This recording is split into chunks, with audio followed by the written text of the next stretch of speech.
Selamat pagi kawan-kawan. Cuba tengok ni ya. Jumlah sampah sarap di dalam sungai. Ini angkara siapa ni? Sampah ni bukan jatuh dari langit ya. Orang yang tidak bertanggungjawab punya angkara, dia yang buang dekat dalam sungai. Ini semua sisa-sisa makanan ni.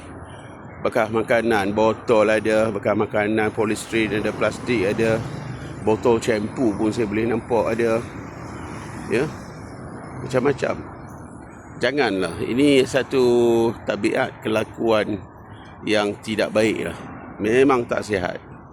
Ya, kita sebagai manusia yang boleh berfikir, ada cukup akal fikiran, kita kena buang sampah ke dalam tong sampah, bukan ke dalam sungai. Bila buang dalam sungai, apa terjadi? Dia akan sangkut, ya, membahayakan kepada hidupan dalam air, keadaan yang tidak cantik. Banyak lagi masalah-masalah pencemaran, ya.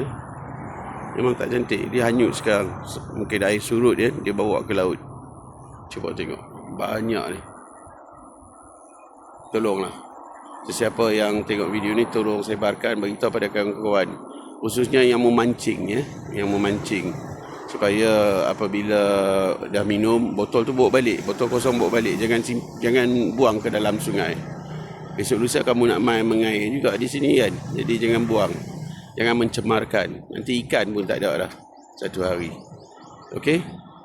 Tolong ya, tolong. Minta kerjasama, bertanggungjawablah kita terhadap alam sekitar.